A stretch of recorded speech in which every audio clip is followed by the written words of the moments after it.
to all. We're going to be unboxing the Fletcher Rifle Works 1122. It is an open top receiver for the Ruger 1022. Seems kind of weird paying for a receiver that, when it's all said and done, costs more than a Ruger 1022 from the factory. But we'll take a look at it, pop it open, compare it to a old standard receiver, and I'll give you guys my first impressions on it. All right, so the receiver just comes in a standard white cardboard box. As far as purchasing the receiver from Fletcher, you have two options: clear anodized, black anodized. But for $100 more, you could have it Cerakoted, a number of different options. I ordered this on a Friday and it got to my dealer Thursday next week. So they were pretty quick about shipping it out. The receiver costs $250. It costs an extra $20 for the shipping, and then depending on your dealer, $40, $50. So yeah, you're over $300, and you could definitely get a Ruger 1022 for that cost. So packing paper, here's the receiver. My receipt came in there.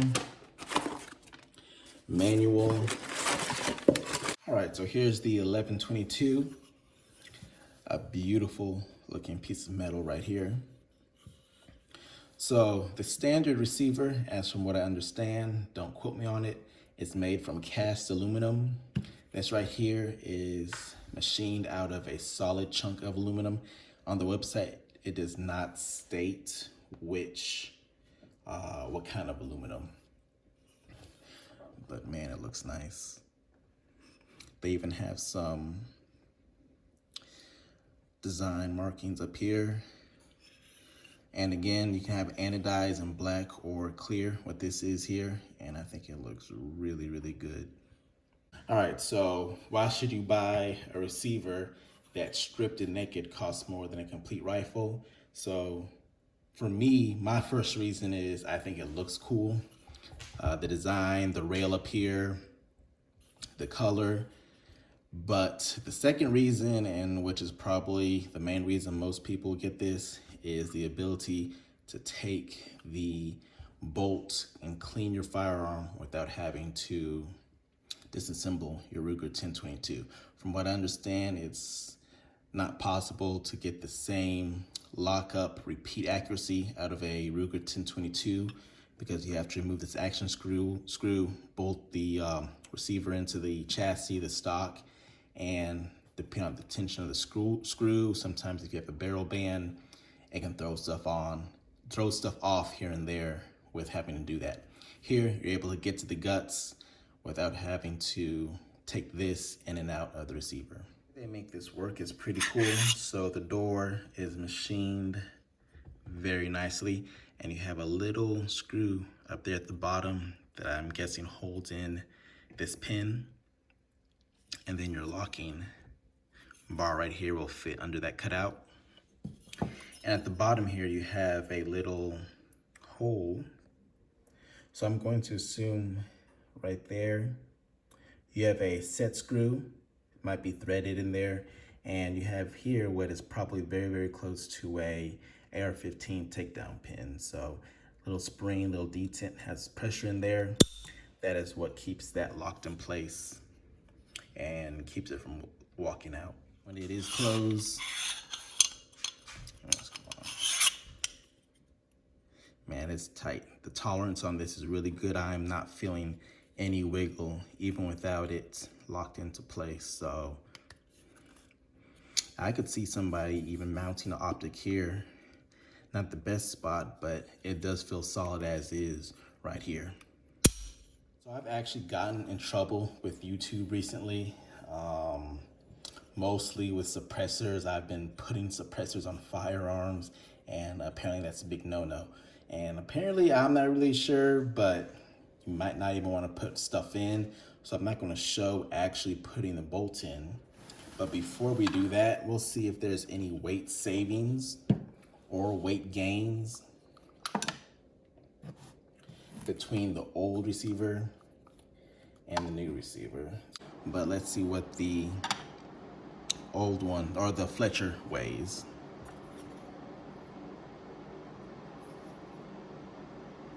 So the Fletcher stripped and bare, you're coming in at 9.1 ounces. I got the stock receiver stripped, and let's see. So it's 9.1 ounces versus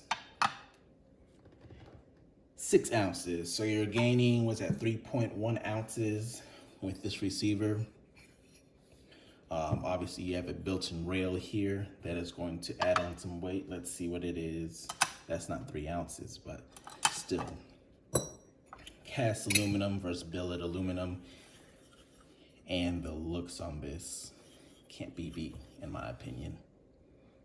All right, so here is the receiver with the charging handle and bolt inside. I'm trying my best not to let these pins all fall out. But you can see the inner workings of your rifle right there. And you guys already know I am going to try to shoot it like this. I'm sure I'm going to get a whole bunch of blowback in my face. I am going to shoot this suppressed as well. And once you have all that in, put on the top cover. Close the pin, there you go. And just throw it in to a receiver real quick. This is a standard screw. Let's see if it fits. Yep. And then I have the barrel. So that looks like a good matchup right there. And the screws work as well. So all your standard stuff, bolts, charging handles, screws, mounting hardware, all that is fitting as it should. Then again, the claim to fame for this one is you don't have to take your action screw out. You can just pop this pin out here, slide the door open, and you can remove the charging handle.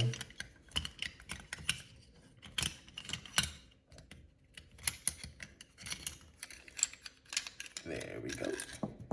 And your bolt. And you're able to clean that out, clean your charging handle, and you have a hole right there that would go straight down to the barrel. Get yourself a cleaning rod, and you're able to get yourself a thorough cleaning without having to worry about losing zero. So pretty nice design concept, pretty nice concept and design. Absolutely love it. I would have even liked a more extended rail or even maybe some offset options, but maybe I can figure something out there with the mounts. But overall, I'm definitely liking this. I'm looking forward to the build I'm going to make from this. So I appreciate you guys watching. I'll make more videos on it. I plan on doing a complete build with that receiver, and also do another video seeing how the eye relief works on the rail sitting that far forward. Some of you guys, depending on the optic, might have an issue with that. I don't have too many magnified optics, but I'm going to test that out and I'll let you guys know. Take care.